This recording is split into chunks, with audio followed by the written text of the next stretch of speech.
कि 15 साल तक आपने एक आदमी को खूब ट्रेनिंग दी, सारे किस्म के ऑपरेशन कैसे करने चाहिए,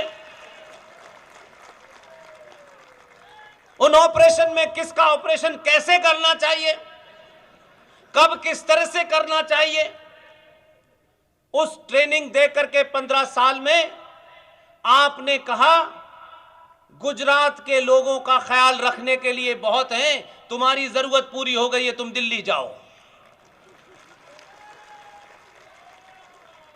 इस सिलसिले को बंद मत होने दीजिए, अभी आपकी जिम्मेदारी ज्यादा है।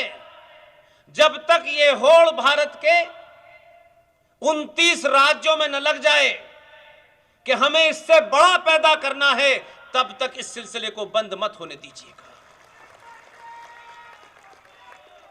आपने उसकी जाति नहीं देखी, आपने उसकी डिग्री नहीं देखी, आपने देखा कि यह आदमी जो लोग जो भाषा समझते हैं उसमें जवाब देना जानता है,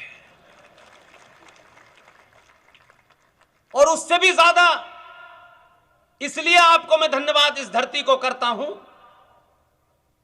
जो मैं कल से काका जी को देख रहा हूं, ऐसे योद्धा पैदा कीजिए। आपने ये सिलसिला पूरे देश को बता दिया है और ये डरा दिया है कि अगर 14 वाला कमजोर पड़ा तो 19 में उससे भी घोर भेजेंगे। अब जब 2019 वाला दिल्ली गया तो लोग बोले 14 वाला ज्यादा अच्छा था। अब उनको समझ में आया है कि ये गुजराती मीठा खाना नहीं खाते, जरूरत पड़ती है तो बड़ा कड़वा आदमी भेजते हैं। और ये बात इसलिए कह रहा हूं कि ये जो छोटे भाई का पजामा बड़े भाई का कुर्ता पहने लोग, जिन्हें अपने यकीन नहीं है, जिन्हें अपने अल्लाह पे यकीन नहीं है, वो कहते हैं कि हम अल्लाह पे यकीन रखते हैं, लेकिन नहीं है, ये बेईमान लोग हैं, बिल्कुल नहीं है। हम हजारों साल से इस ब्रह्मांड की उत्पत्ति से लेकर आज तक उसको एक आदर्श सत्ता मानते हैं, उसके प्रति हम नतमस्तक होते हैं। हम जानते हैं कि कब जाड़ा पड़ेगा, कब गर्मी आएगी, कब बारिश होगी। हमने कभी हमारा विश्वास एक मिनट के लिए उस आदर्श सत्ता से डिगा नहीं। लेकिन जो 5 वक्त लाउड स्पीकर से बात करते हैं, उनकी बात नहीं सुन रहा, न इनकी बात वहां पहुंच रही, न उनकी बात यहां आ रही, लेकिन उसके ऊपर हमारा आज भी पूरा यकीन है। ये कहते तो जरूर हैं आपको डराने के लिए, हमारा अल्लाह पे यकीन है। हमने कब कहा अल्लाह पे यकीन मत करो? तुम्हारा सदियों से यकीन था, तो 2014 के बाद अल्लाह के यकीन से डर क्यों गए? ये यकीन में कुछ कम ज्यादा कैसे हो गया? अल्लाह से डरते डरते एक आदमी से डरने लगे,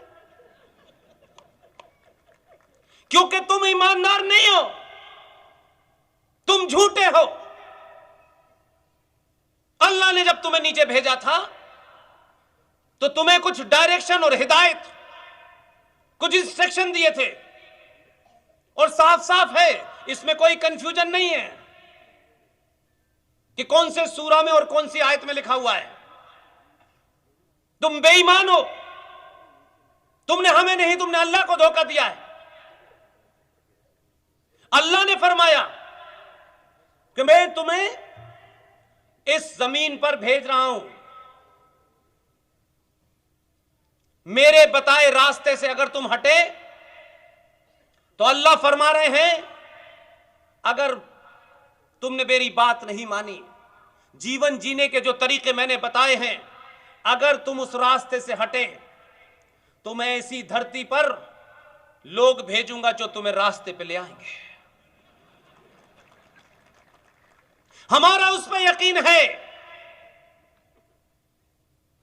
उसने जो फरमाया वो काम पूरा कर रहा है। तुम मान नहीं रहे थे, पूरी दुनिया में कत्लो गारत कर रहे थे, तुम गर्दन पे तलवार रख करके उस सनातनी विश्वास को तोड़ रहे थे जो प्राकृतिक था। वो नाराज हुआ तुमसे, कई बार तुम्हें समझाने की कोशिश की, तुमने समझा कि शायद अल्लाह की बात अब हम क्यों माने, अब तो हम अल्लाह से बड़े हैं। उसी अल्लाह ने 2014 में भेजा है।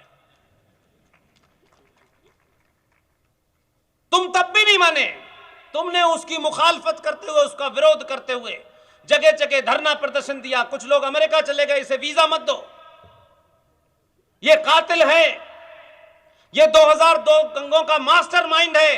अल्लाह ने कहा यही तुम्हें समझा सकता है, इसलिए भेजा है।